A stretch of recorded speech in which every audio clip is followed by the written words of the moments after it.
Mula sa pagiging isa sa pinakasikat na basketball player sa Pilipinas hanggang sa pagiging free agent na wala pang team sa kasalukuyan, isa si Terrence Romeo sa mga player may pinakakakaibang kwento sa kasaysayan ng Philippine basketball.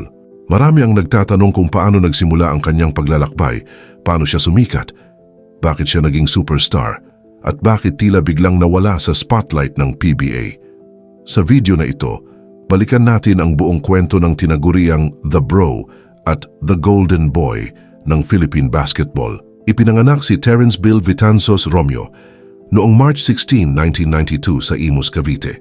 Lumaki siya sa isang pamilyang malapit sa basketball dahil ang kanyang ama na si William Romeo ay dating varsity player mula Cebu. Bata pa lamang si Terrence ay nakatuon na sa basketball. Sa gabay ng kanyang ama, sumailalim siya sa mahihirap na ensayo na humubog sa kanyang pambihirang ball handling at kumpiyansa sa laro. Noong high school ay unang nag-aral siya sa Letran bago lumipat sa FEU Fern. Dito nagsimulang makilala ang kanyang pangalan sa buong bansa. Noong August 2009, nagtala siya ng hindi kapani-paniwalang 83 points laban sa UP Integrated School sa UAAP Juniors Division. Ang performance na iyon ay agad na naging usap-usapan sa Philippine basketball community. Sa panahong iyon, bihirang makakita ng isang batang manlalaro na kayang umiskor ng ganoong karaming puntos sa isang opisyal na laro. Dahil dito, nagsimulang mabantayan ng mga scouts, coaches at basketball fans ang kanyang karera. Pagdating sa kolehiyo, naglaro siya para sa FEU sa UAAP.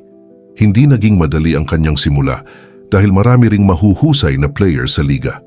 Ngunit habang tumatagal ay mas lalo niyang ipinakita ang kanyang talento. Nakilala siya bilang isang explosive guard na kayang gumawa ng sariling tira kahit mahigpit ang depensa. Madalas niyang pasayahin ang mga fans sa pamamagitan ng kanyang mabilis na crossover, step-back jumpers at matitinding drives papunta sa basket. Pero bago po ang lahat, baka pwedeng palike muna ang video na ito. Isang simpleng click lang, pero malaking tulong yan sa aming mga content creators para makagawa pa ng mga kwentong gaya nito. Maraming salamat po. Noong 2013, nagkaroon siya ng breakout season.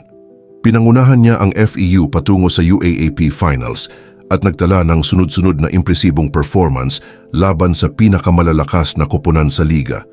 Dahil sa kanyang husay, kinilala siya bilang UAAP Most Valuable Player. Bagamat hindi nila napanalunan ang kampyonato, malinaw sa lahat na handa na siyang tumalon sa professional ranks. Noong 2014 PBA Draft, napili siya bilang 5th overall pick ng Barako Bull Energy.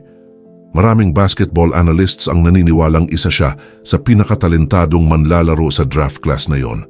Hindi nagtagal ay napunta siya sa Global Port Batang Pier at dito tuluyang sumabog ang kanyang kasikatan. Sa Global Port, ibinigay sa kanya ang susi ng opensa. Siya ang pangunahing scorer at isa sa pinakamahalagang player ng team. Dito nakita ng buong bansa ang pinakamapanganib na bersyon ni Terrence Romeo. Sa bawat laro ay tila may bagong highlight siyang ipinapakita. Ang kanyang crossovers ay madalas mag-viral sa social media. Ang kanyang confidence ay ikinukumpara sa ilan sa pinakamagagaling na guards sa mundo. At ang kanyang kakayahang gumawa ng puntos, kahit mahirap ang sitwasyon, ay naging dahilan upang tawagin siyang isa sa pinakamalupit na scorers ng kanyang henerasyon. Noong 2015, napanalunan niya ang kanyang unang PBA Scoring Championship matapos manguna sa liga sa puntos kada laro. Ngunit hindi siya tumigil doon.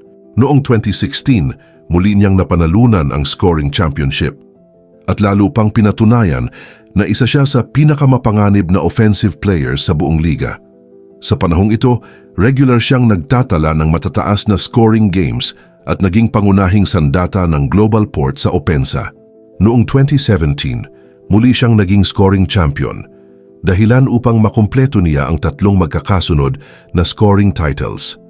Napakabihira ng achievement na ito sa PBA at lalo nitong pinatibay ang kanyang reputasyon bilang isa sa pinakamahusay na natural scorers sa kasaysayan ng liga. Dahil sa kanyang mga nagawa sa PBA, naging regular din siyang bahagi ng Gilas Pilipinas.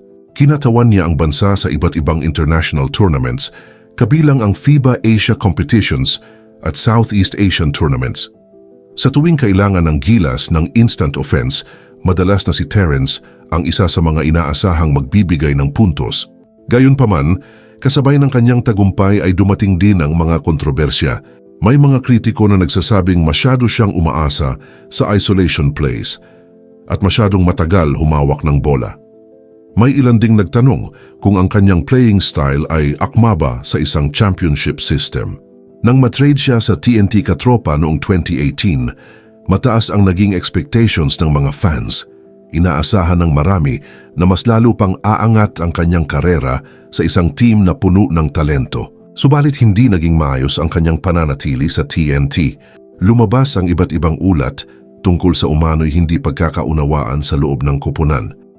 Bagamat maraming detalye ang hindi kailanman opisyal na nakumpirma, naging malinaw na hindi naging perpekto ang kanyang sitwasyon doon. Dahil dito, muli siyang na-trade at napunta sa San Miguel Beermen. Sa una ay marami ang nagduda kung paano siya babagay sa isang team na mayroon ng maraming superstar. Ngunit sa halip na pilitin ang dating estilo ng kanyang laro, natutunan niyang mag-adjust. Unti-unti siyang naging mas epektibong bahagi ng sistema ng San Miguel at natutunang pumili ng tamang pagkakataon kung kailan magiging agresibo. Noong 2019 PBA Philippine Cup Finals laban sa Magnolia, nagbigay siya ng ilang mahahalagang performance na tumulong sa San Miguel upang manalo ng kampyonato. Para sa maraming fans, ito ang isa sa pinakamagandang sandali ng kanyang karera. Mula sa pagiging scorer ng isang rebuilding team, napatunayan niyang kaya rin niyang magtagumpay sa isang championship organization. Ngunit matapos ang tagumpay na yon, nagsimula namang dumating ang pinakamalaking hamon sa kanyang karera. Sunod-sunod na injuries ang nakaapekto sa kanyang katawan. Ang dating mabilis na unang hakbang, explosive na galaw, at walang takot na pag-atake sa basket ay unti-unting naapektuhan. Dahil sa mga injury, mas madalas na siyang wala sa lineup kaysa nasa loob ng court. Unti-unti ring nabawasan ang kanyang playing time at nahirapan siyang maibalik ang dating porma na naging dahilan ng kanyang pagsikat. Habang lumilipas ang mga taon, naging bihira na siyang makita sa PBA. Kalaunan ay natapos ang kanyang kontrata at naging free agent. Maraming fans ang nalungkot sa nangyari dahil para sa marami, si Terrence Romeo ay isa sa pinakamasayang panooring manlalaro sa kasaysayan ng Philippine basketball. Ngunit hindi pa rin tuluyang natapos ang kanyang basketball journey. Sa mga sumunod na taon, muling nakita si Terrence na naglalaro sa Dubai at iba pang international tournaments.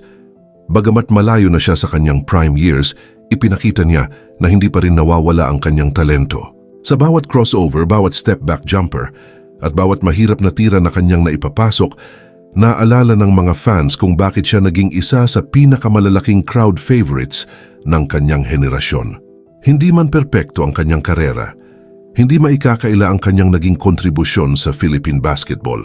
Mula sa 83-point game hanggang sa pagiging UAAP MVP, 3 beses na PBA scoring champion at PBA Finals MVP, nag-iwan si Terrence ng hindi malilimutang marka sa Philippine basketball. At hanggang ngayon, nananatili siyang isa sa mga pinaka-exciting na manlalarong nakita ng mga Pilipino.